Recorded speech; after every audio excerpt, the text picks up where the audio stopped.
What will happen when the Mayan calendar ends on December 21st, 2012? We have a wonderful, wonderful lineup of speakers today. I just can't wait to hear all of these amazing speakers and for them to teach us and tell us how we can move into this fifth world that we're going to be moving into. And you'll learn more about what that means, the fifth world, according to the ancient Mayans. So let's get started now.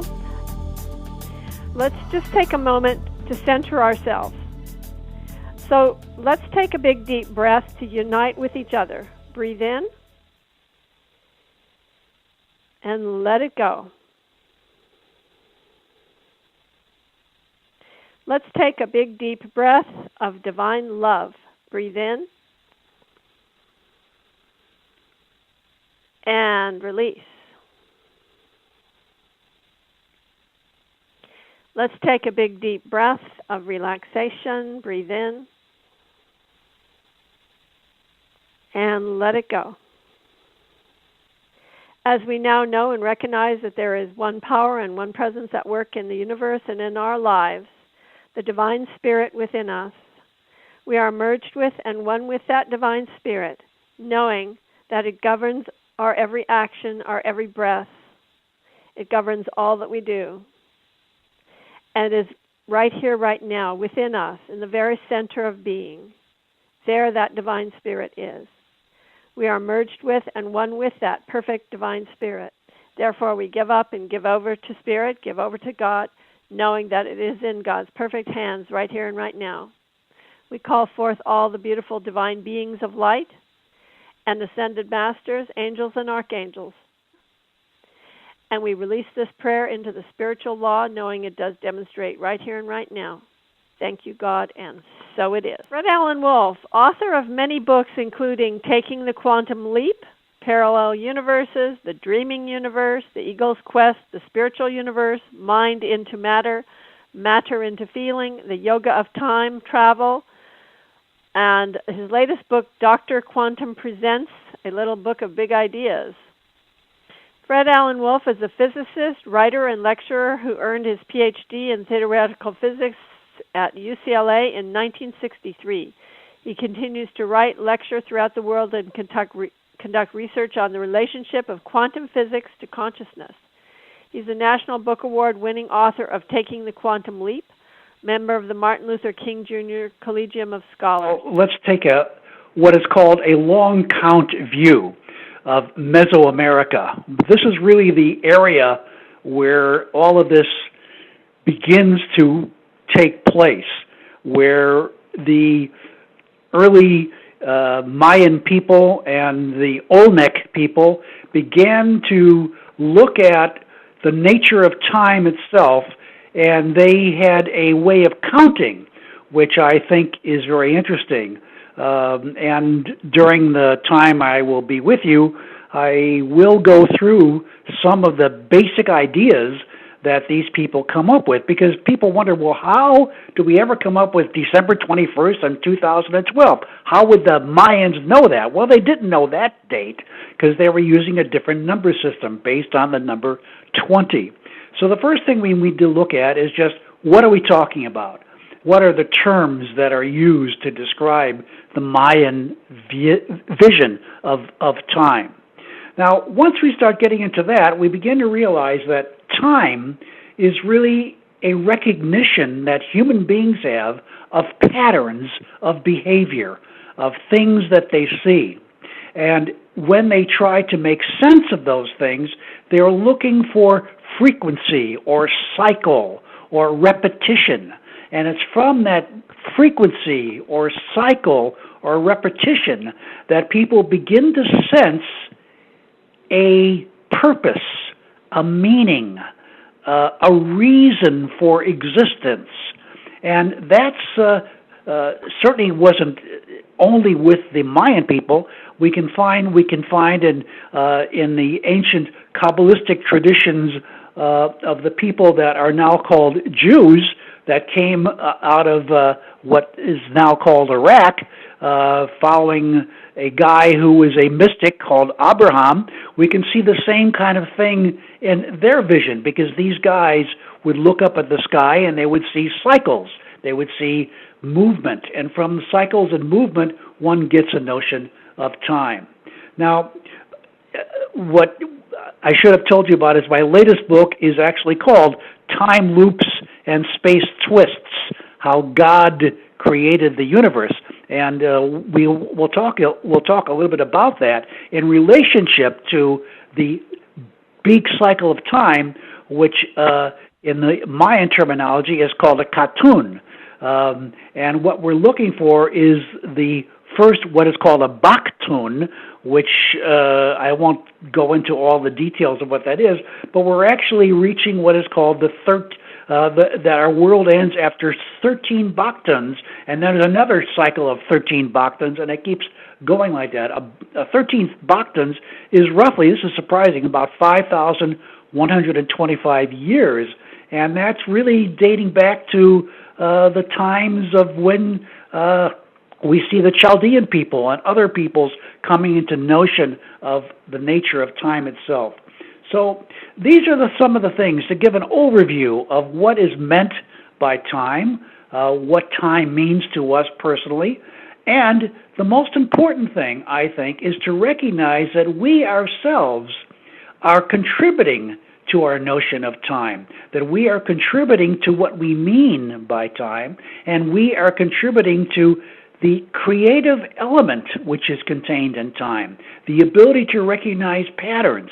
And this is probably the most important thing I can tell you in a short period of time, and that is that we are creating time, and that we are creating the moments of our history as well as the moments of our future.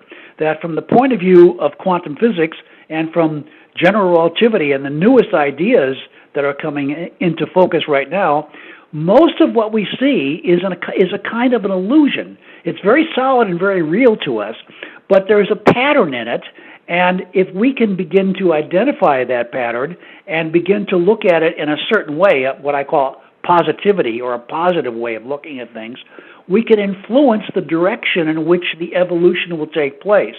So the end of the Mayan calendar, or the ending of the 13 Baktuns, which will take place on December the 21st, it's to realize that we ourselves are creative, that we can create a transformation in our own cultures so that what we thought before begins to dissipate and dissolve into memories, and what we anticipate as what we want to be begins to appear to us as future, but future influencing us now.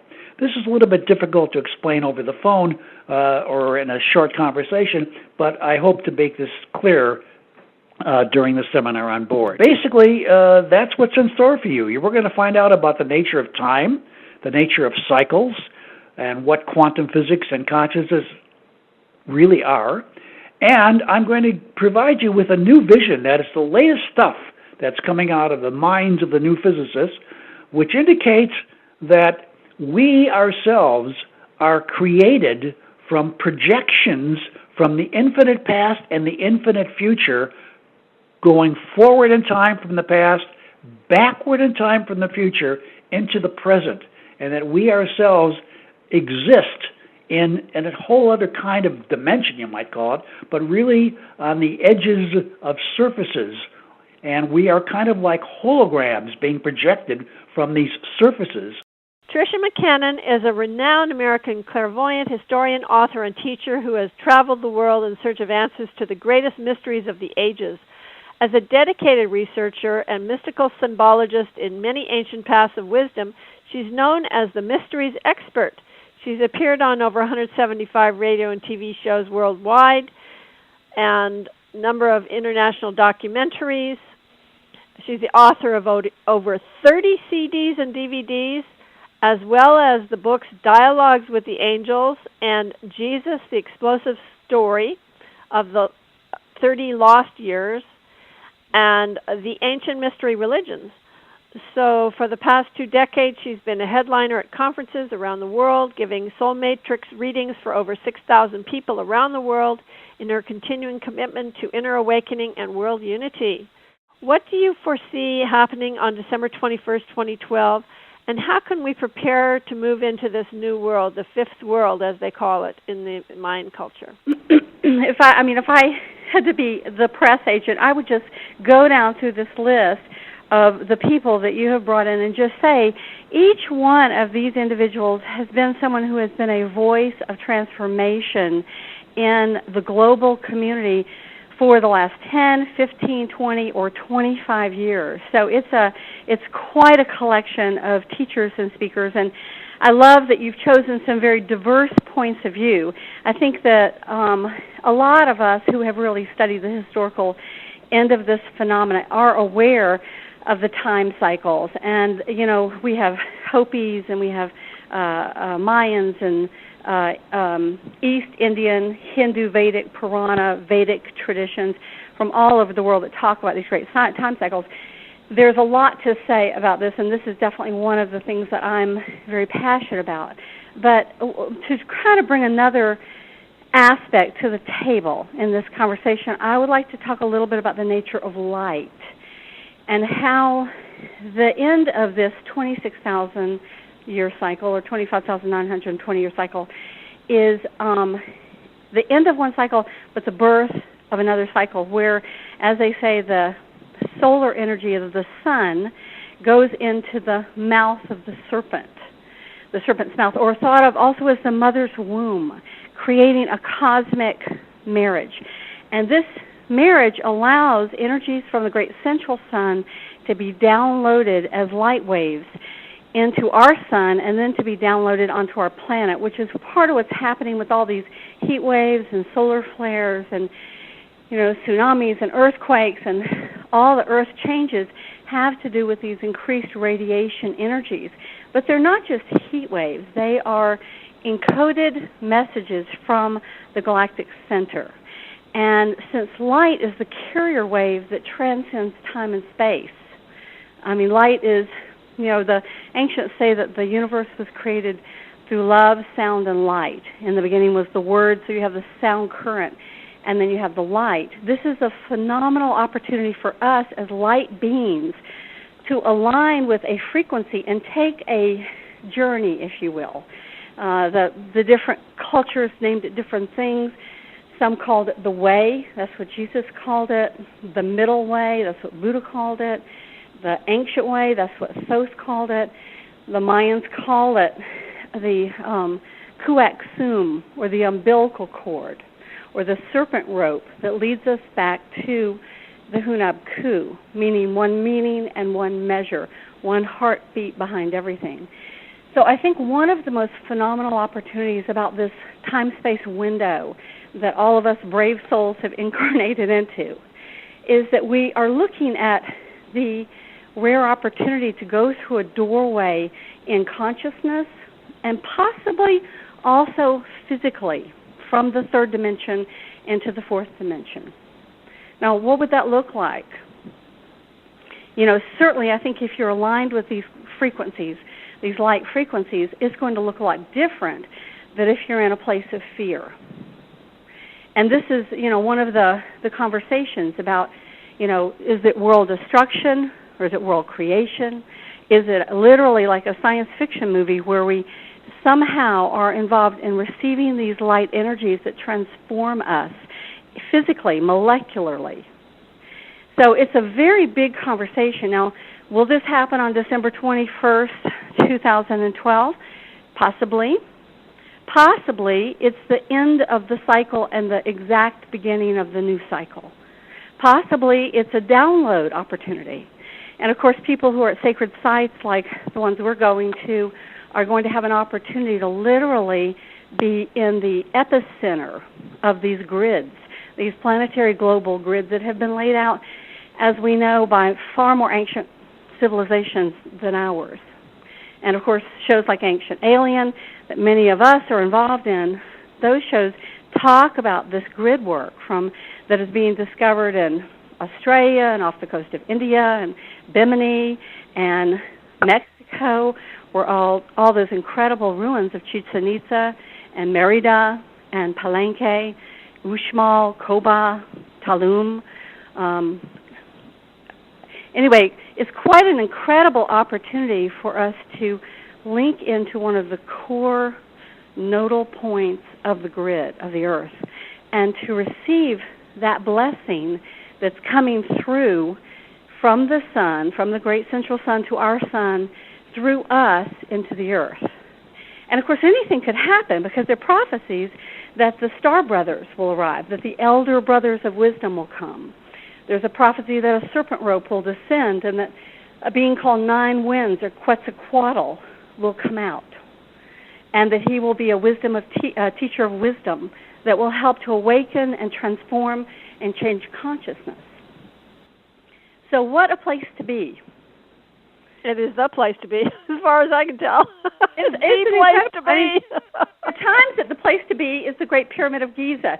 There are times it's Mohenjo-Daro, or it's Hawaii and Kauai. But this moment in time, there is no place else to be. And what a phenomenal group of teachers. I mean, this will be like old home week in consciousness.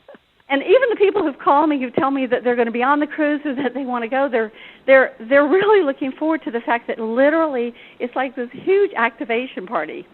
I mean, You can look at it like this. If we were all going to die, what a way to go. We could go right into the fourth dimension directly. You know? I think it's just very important to hold the consciousness of what this is, not just as like a birthday or a anniversary or a cool place to go on a holiday, although all those things are true, but to look at it as like a time ship that can literally transport our consciousness into a graduated state. That's Imagine getting to graduate to become a master after how many millions of years all of us incarnate down in these planes.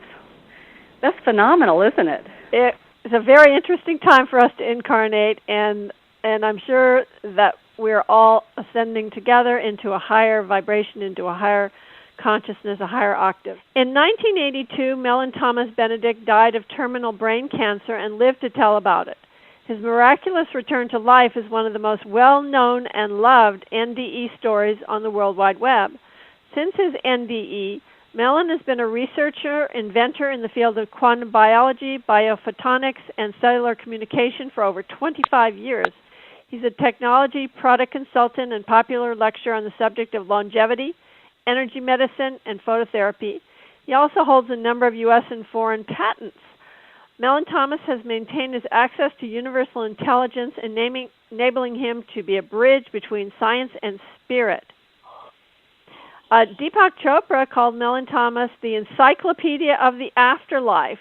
Great. So your website, though, is MELLEN-Thomas.com. So, Mellon, I really would like to hear your insights and what you foresee as we move into this new era, this new consciousness that we're moving into.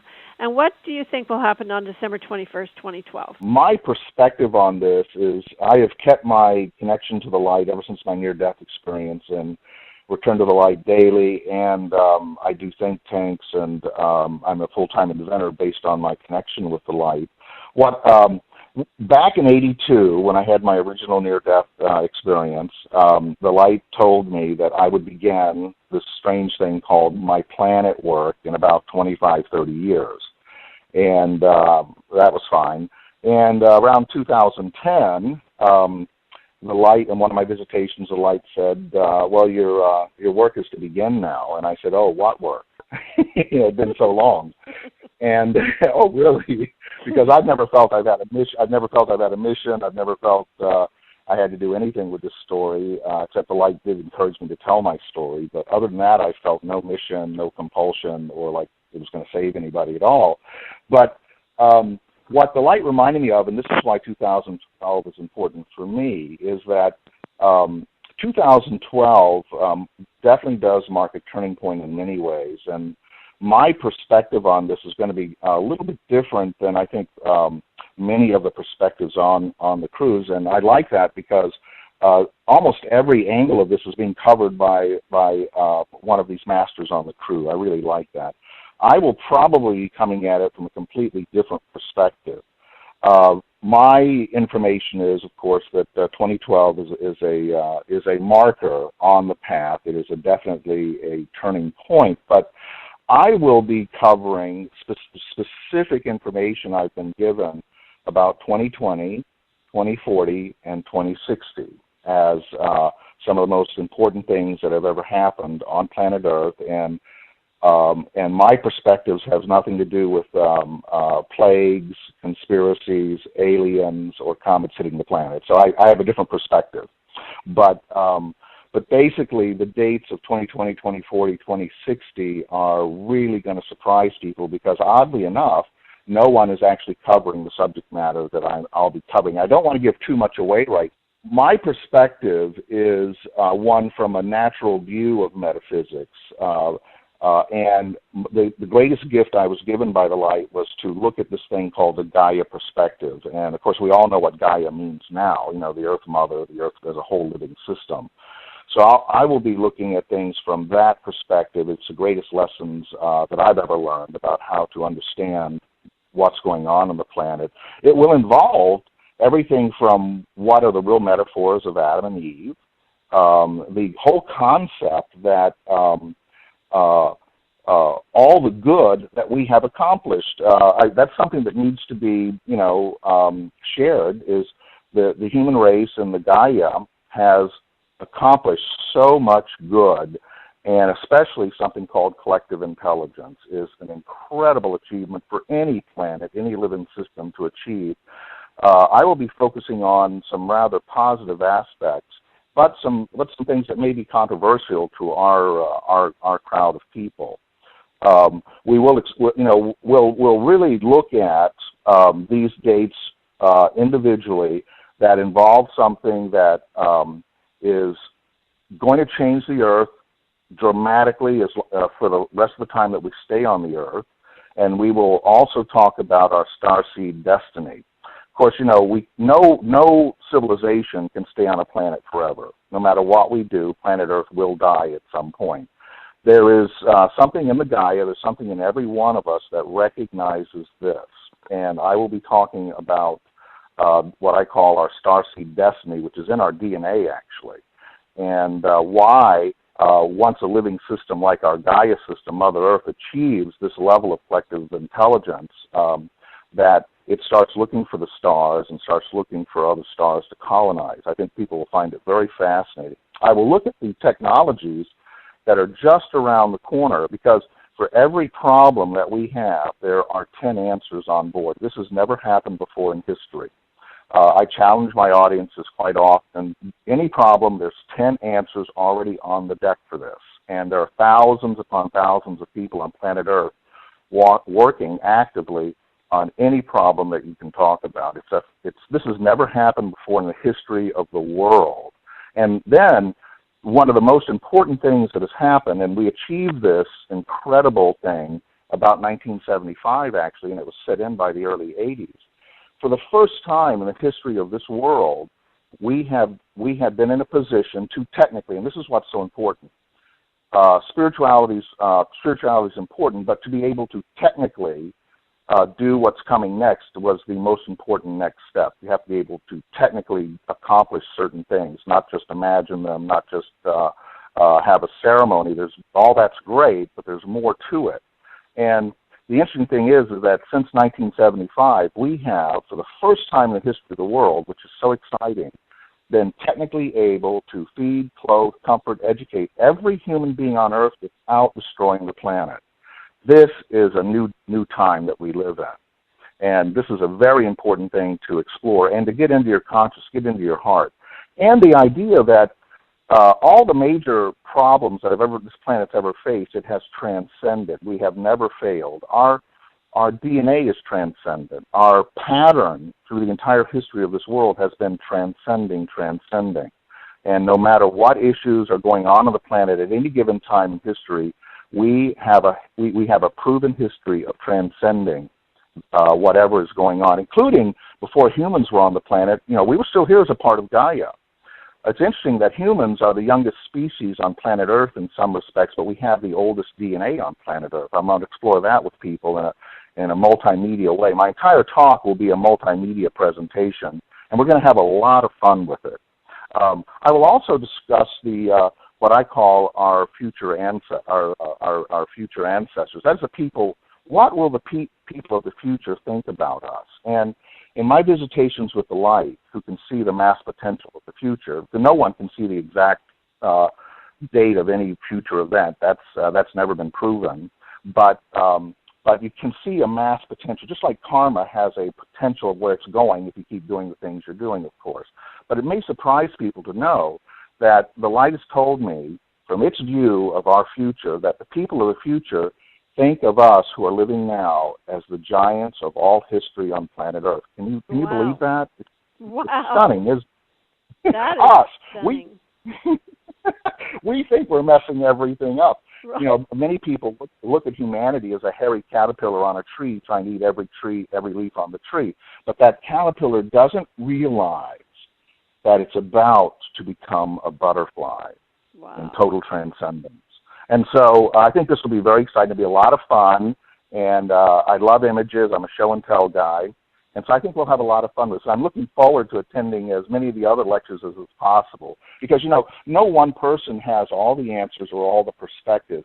It takes all of us on this cruise and all of us on this planet to see the whole picture, and that's what's very exciting to me. Sounds like you have a very positive, optimistic viewpoint about what's going to be taking place in our future, and to hear that the beings from the future are saying that we are the ones that have really made a difference in transforming this planet. That is very inspiring. We're the ones who actually made it possible. It's amazing. Exactly. Well, thank you so much. Of 8, Abby Hayden had her first psychic experience, and she saw her little brother's shimmering, transparent astral body standing in her bedroom, beckoning her to go down the hallway to her parents' room. Through the open doorway of her parents' room, she saw her brother's physical body asleep and his astral body standing in the doorway, laughing at her. Needless to say, this created a fear of the unexplained that stayed with her until she went to college in Mexico. And then she was studying at the University of the Americas in Mexico. Her intuitive gifts emerged. She was studying for her BA in English literature, but the true purpose of being in Mexico was to begin her spiritual awakening. And that was a time when she connected to the Maya and their culture. And then in Mexico, her connection to the Assembly of Light, the group conscious that she channels, began. After returning from Mexico, she mastered past life regression, Western and Mayan astrology, Reiki energy healing, Aura Soma color therapy, and sound healing. And she wrote the book, The Mayan Sacred Count of Days, and she's also working on the Mayan Astrology Handbook. So Abby is actually going to be doing Mayan readings on the cruise, which is really cool. Very appropriate for the Mayan Galactic Cruise. She'll be doing Mayan readings. So tell us, Abby, what do you see as happening on December 21st, 2012, and how can we prepare for this new era for the fifth world? An article on Mayan prophecy, and I'll tell you later where people can see it if they want. But the first thing I say is that the world's not going to end. I think we all feel that. But this is the end of, yes, the 25,000-year cycle, but definitely not the end of the world, because as previous speakers have said, the Mayans believe in cycles of time, and everything recycles. Now, my area of expertise is with the Tzolk'in calendar, which is the astrology calendar, and that calendar was used by the Olmecs, the Toltecs, the Aztecs, and the Mayas were the last to put their spin on it, so to speak. But the unique achievement of the Maya is the long count calendar, and that is the calendar that has the end date of December 21st, 2012. And so there's nothing written by the Mayas saying the world's going to end, and actually there are many glyphs in the ruins of Palenque in central Mexico that show that the world's going to go on well into the 4000 AD. So, but really what I want to talk about is the prophecies that the Mayans actually left, and they are connected to the long count calendar. There's prophecies called the Katun prophecies, and that the Katun is a 20-year period of time. And the Mayans made 13 prophecies that keep recycling. Every 20 years there's a new Katun until you come to the 13th Katun, and then you go on again to the beginning of the prophecies. So the prophecy for 1993 to 2012, which we're in right now, I'm only going to talk about a small part of it. And that prophecy was half the Katun good and half the Katun bad. And we can see from the world economy that 1993 to really 2007 were really good times when the economy was expanding and everything was going really good. And then after 2007, things did start to turn bad. And now the economy is in a very fragile state. It is recovering, but everything is still very delicate with the economy. So now the prophecy from 2012 to 2032, that prophecy is for half the Katun there will be bread, for half the Katun water, the end of the word of God. So I want to look at these a bit. Now, for half the Katun there will be bread. To me, this says that we're actually coming into a more prosperous time. The economy is going to continue to recover, and we're going to be doing well for the next 10 years, which is half the Katun, up to 2022. So I think that things are going to get a lot better financially. The global economy is going to improve, and just actually living in general is going to improve. Now, then the second part of that prophecy, half the Katun water, I feel, in my opinion, that this refers to a period when there's going to be more rain and flooding and that kind of stuff. So there will be more water, more rain coming the years from 2022 to 2032. And I feel that is also perhaps the beginning of the periods that were shown on the maps of Gordon Michael Scallion and I Am America, that the world landscape is going to change because more water will be covering land areas. So I don't really feel that the final prophecy of Gordon Michael Scallion is going to come about and there's going to be big changes, but I feel they are going to start during this time period. And another indication of the water situation can be found on the Dresden Codex.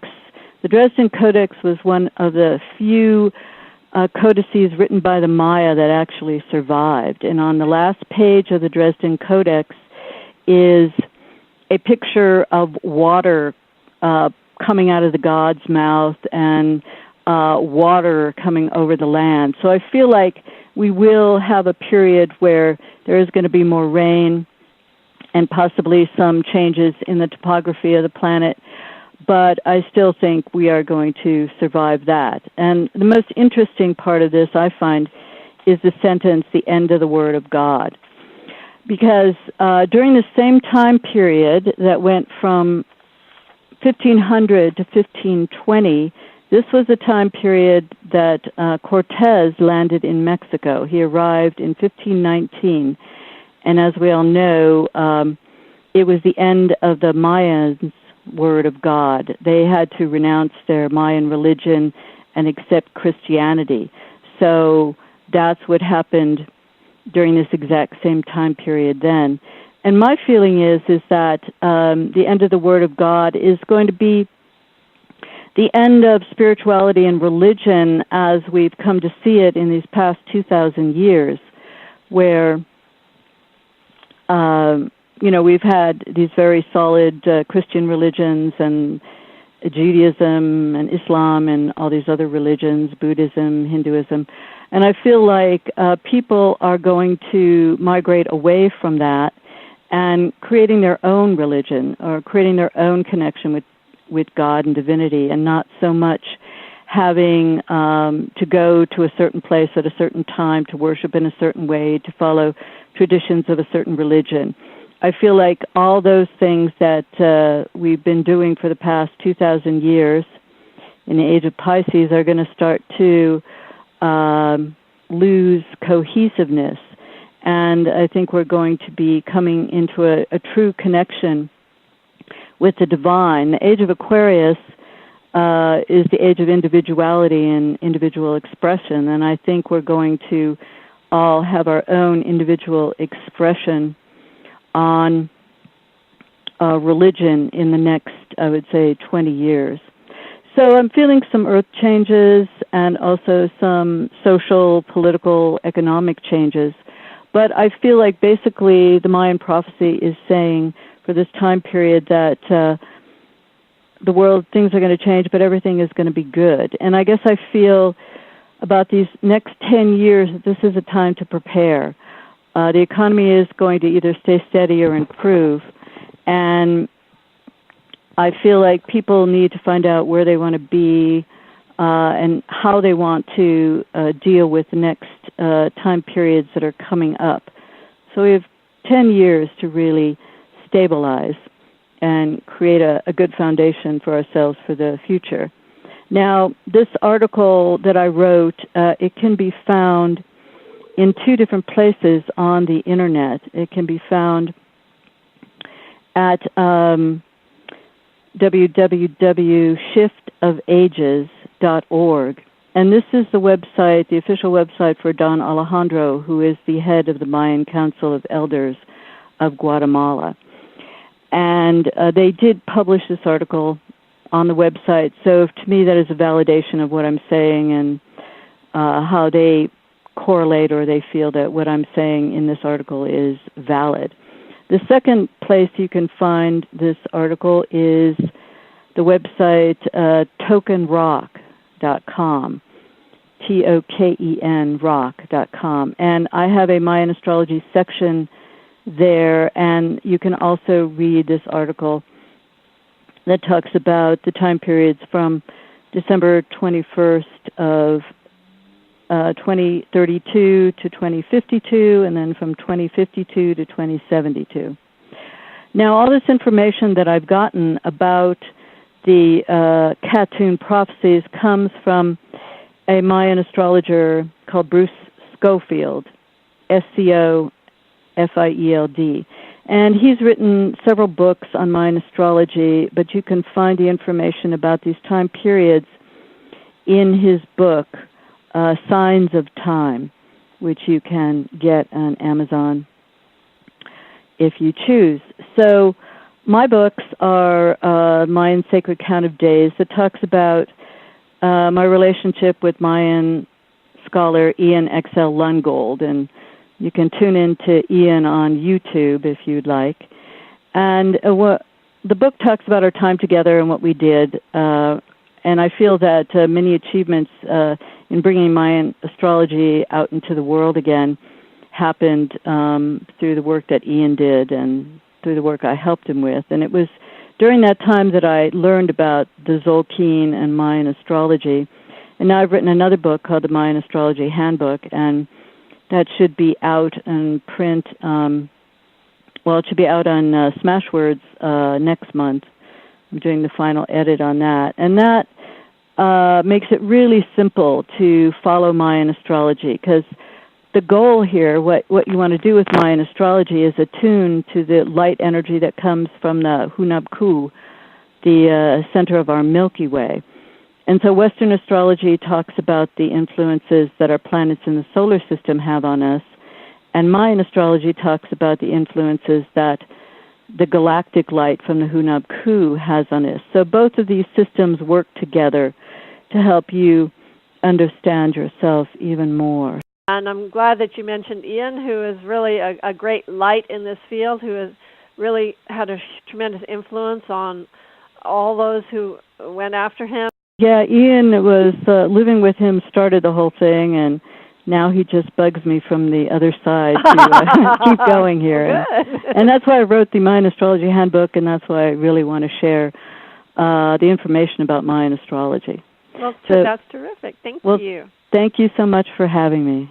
Thank you. Our next guest is Dr. Newton, who I was so thrilled to meet last year at Pyramid Valley, which is an extraordinary place in Bangalore, the ashram of an incredible spiritual master named Patriji.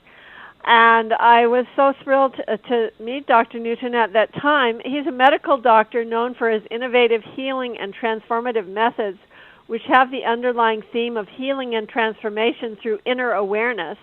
He was born in 1969, and he owes his unusual name to his father's passion for physics. His father, a brilliant teacher of physics, was named him after Isaac Newton.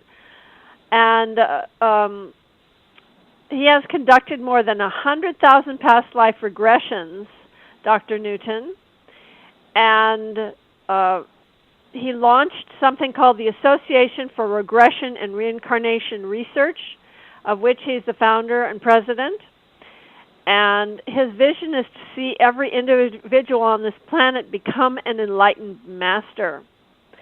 So, Dr. Newton, thank you so much for joining us all the way from India today. And yes.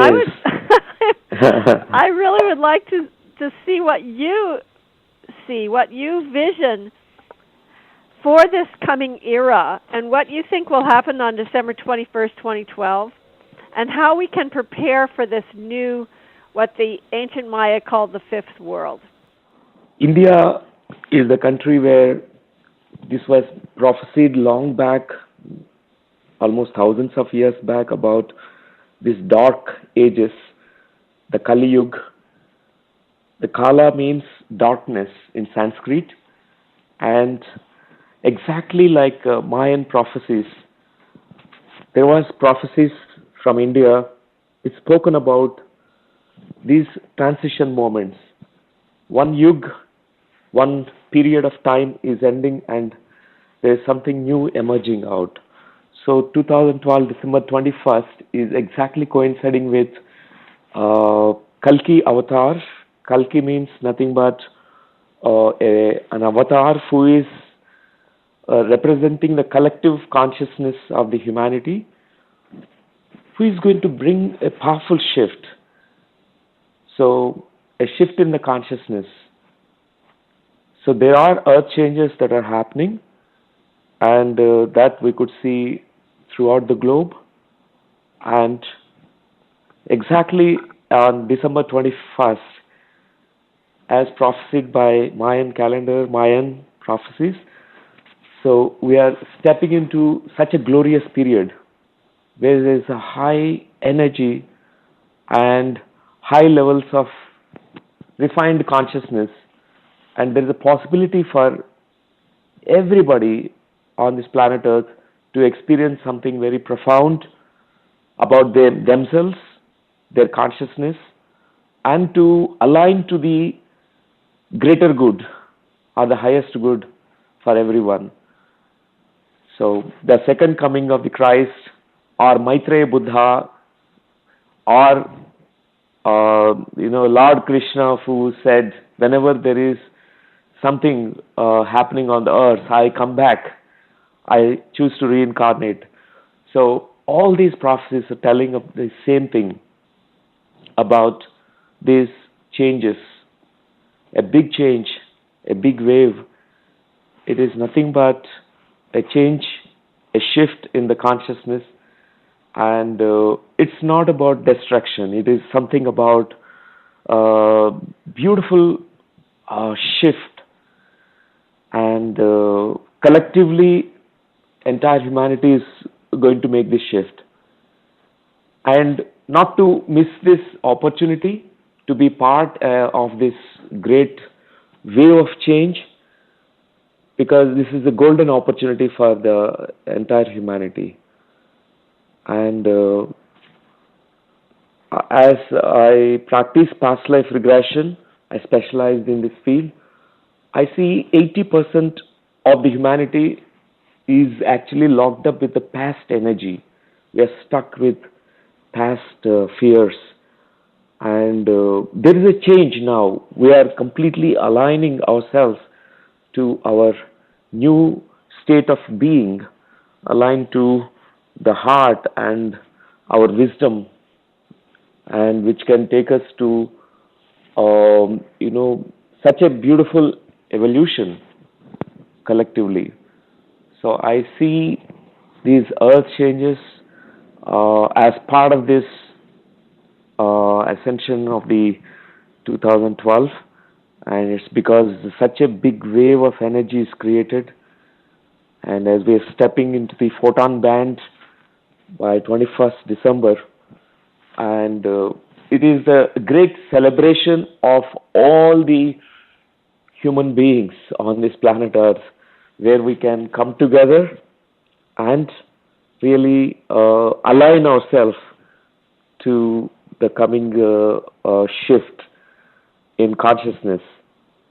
So the fear energy is going to be shifted with something very, very beautiful. And even a critical mass of individuals, they reach to the understanding about what is going to happen, and they align to this new energy, new consciousness, then really this will be like a wildfire which spreads throughout the globe.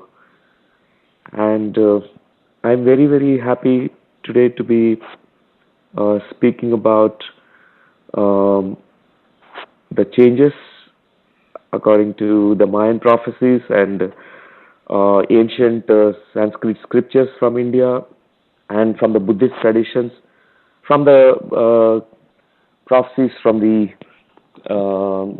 Christianity, where the second coming of the Christ. I'm very happy to speak about it, and we need to be ready for saying goodbye to the past, whatever that past, and we need to let go of what we are holding on to, the fears and some kind of old belief systems. And we need to completely make with the peace with the past and learn lessons from the past. And then we really make a progress now.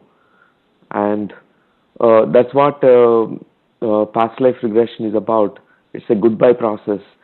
And to integrate all that past lessons that we have learned in hard ways and in all situations from the past, we need to now make a shift. It's a conscious decision, and it's a free will that we all need to exercise at this point of time. And Susanna, I'm very, very happy to be speaking today. And December 21st on the Mayan Cruise, it's going to be a great celebration for everyone. It certainly is going to be. And from what you said, you believe that Kalki is a consciousness rather than a physical avatar. Is that what you said? Yes, it is consciousness of the collective consciousness that is now shifting into much more refined, higher consciousness. Best-selling author, foremost spirituality expert, pioneer in the self-development field, New Thought minister, Dr. Divinity. I have 7 books in print. My latest book is called Ascension, and it was an Amazon.com bestseller. And my next book will be called Instant Healing, which will be coming out in December of 2012. And I'm pretty well known for having written Divine Revelation and How to Hear the Voice of God. I've been practicing self-development disciplines for about 45 years. For 22 years, I lived in the Himalayas, the Swiss Alps, and other secluded areas under the personal guidance of enlightened master from India, Maharishi Mahesh Yogi, who is the founder of Transcendental Meditation and the guru of the Beatles and Deepak Chopra. I was on Maharishi's personal staff for 7 of those years. Then I studied New Thought and Metaphysics for another 25 years approximately and became a Doctor of Divinity. And I have taught yoga meditation, prayer, and intuition to thousands of students all over the world since 1970 as a true New Thought pioneer. I've done over 500 speaking engagements, over 500 media appearances, and I now travel extensively, facilitating workshops, seminars, spiritual retreats, as well as tours to India, Peru, and other sacred destinations. So here's what I see happening on December 21st, 2012. As Robert Bauval described, this is an astronomical phenomenon. And that is that the sun on the solstice is going to be aligned with the dark rift, or the center of the galaxy.